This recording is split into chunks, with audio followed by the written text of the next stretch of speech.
Hello everyone, আশা করছি তোমরা সবাই খুব ভালো আছো। আমিও মোটামুটি ভালো আছি। তো আজকে হচ্ছে ঈদের দিন, সবাইকে ঈদ মোবারক। তো ঈদের দিন মাংস রান্না করব না, এটা তো হয় না। তো যাই হোক, এটা হচ্ছে খাসির মাংস। তো খাসির মাংসটা কেটে ধুয়ে নিয়েছি, আজকে একটু অন্যরকমভাবে রান্না করব। তো পেঁয়াজ, কাটা পেঁয়াজ দিয়ে দিলাম, আর দিয়ে দিলাম হচ্ছে তেজপাতা, গোটা গরম মশলা, আর হচ্ছে আমি একটা মশলা পেস্ট করেও রেখেছি, সেটার ভিতর আদা, রসুন, জিরা, ধনিয়া সব কিছু একসাথে করে পেস্ট করা। তো দেখো, সেই মশলাটা আমি দিয়ে দিলাম। এর ভিতর সব কিছু আছে, একসাথে করে করেছি। তো এটা দিয়ে তারপরে দিব হচ্ছে পেঁয়াজ বেরেস্তা। বেশ অনেকটা পেঁয়াজ বেরেস্তা করেছি। এই পেঁয়াজ বেরেস্তাটা দিলেই হচ্ছে মাংসের সুন্দর একটা কালার আসবে এবং সুন্দর একটা টেস্ট আসবে। দিয়ে দিচ্ছি হলুদ, তারপরে দিয়ে দিব লবণ, সরিষার তেল, সব কিছু একসাথে দিয়ে খুব সুন্দর করে আমি মেখে নিব। এবং মেখে আধা ঘন্টা বা 1 ঘন্টা, তোমরা যে যেমন সময় পাও সেভাবে রাখবে। এবং এই রান্নাটা আমি পুরো সরিষার তেলেই করব।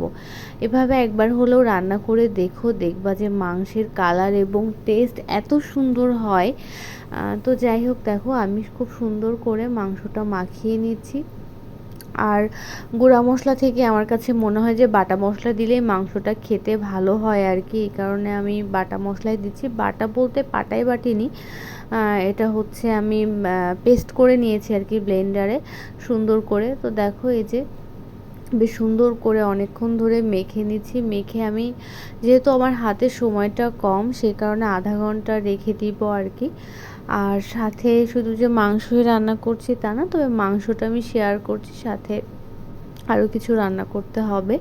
আর এই গরমের ভিতরে আসলে পোলাও বা অন্য কিছু রান্না করছি না। এই মাংসটা পোলাও, সাদা ভাত বা পরোটা, নান যেটাই বলো সেটা দিয়ে অনেক বেশি ভালো লাগবে। কারণ এত বেশি গরম, যতটা পারছি মানে সাদা ভাত বা হালকা পাতলা খাবারই খেতে হবে। তো এখানে দেখো, মাংসটা আমি কিন্তু চাপিয়ে দিয়েছি। একদম আধা ঘন্টা আমি মেরিনেট করে মাংসটা রেখেছিলাম আর কি। আর মেরিনেট করে রাখলে মাংসটা ভীষণ সুন্দর হয় আর কি। 1 ঘন্টা রাখলে খুব বেশি ভালো হয়। তো যাই হোক, আমার সময়টা কম ছিল, আধা ঘন্টা রেখেছি। এখন আস্তে আস্তে করে কষাবো এবং মাংসটা ঢেকে দিব।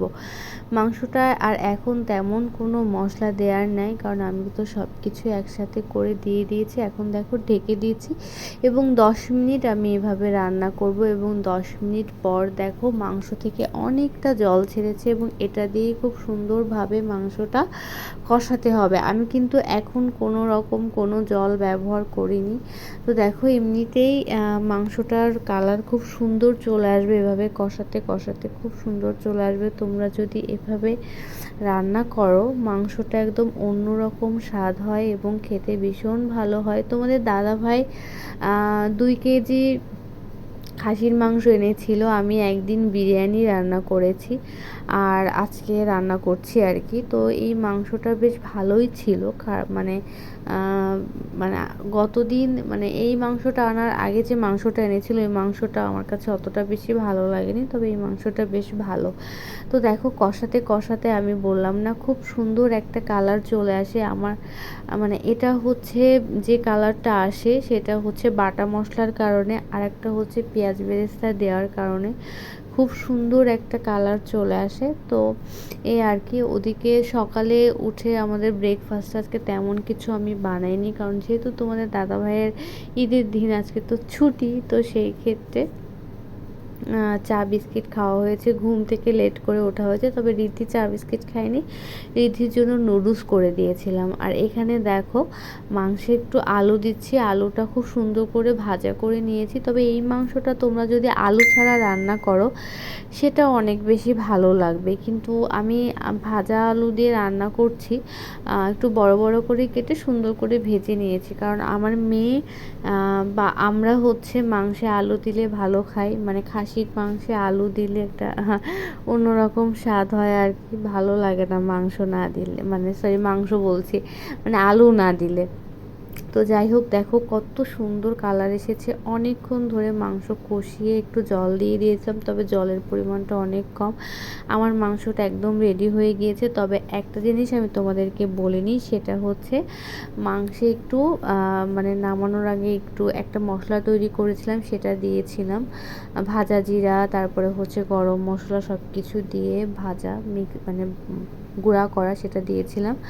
তো এই যে দেখো কত সুন্দর হয়েছে আমার রান্নাটা, এবং খেতে অসাধারণ টেস্ট। তোমরা বাসায় একবার হলেও রান্না করতে পারো, বেশ ভালো লাগবে খাসির মাংস যদি এইভাবে রান্না করো। তো এখন হচ্ছে খাওয়া দাওয়ার সময় আর কি, বেশ অনেক বেজে গিয়েছে, 3:30টার বেশি বেজে গিয়েছে। আমি স্নান করে আসলাম, স্নান করে এসে মাংসটা নামালাম। এখন মেয়েকে স্নান করিয়ে দিয়েছি, তোমাদের দাদাভাইয়ের স্নান হয়ে গিয়েছে। এখন বসে খাবো আর কি, মেয়েকে খাওয়াবো, আমি খাবো। এখানে লেবু কেটে নিয়েছি, সালাদ কেটেছি, শসা, কাঁচা লঙ্কা, পেঁয়াজ, আর এখানে পটল ভাজা করেছি, যেটা তোমাদের সাথে দেখানো হয়নি, শুধু মাংসটা রান্না করে শেয়ার করেছি। এখানে পাতলা মুসুর ডাল, কারণ মুসুর ডাল এই গরমে মুসুর ডাল লেবু দিয়ে খেতে ভীষণ ভালো লাগে, আর মাংসের সাথে আমার ডাল খেতে বেশ ভালো লাগে। তো এই যে দেখো ভাত বাড়ছি, গরম গরম সাদা ভাত, আর সাথে আছে খাসির মাংস। তো আজকের ভিডিওটা এই পর্যন্তই। তোমরা সবাই ভালো থেকো, সুস্থ থেকো। আজকের মতো টাটা, আবার আসবো নতুন কোনো ভিডিও।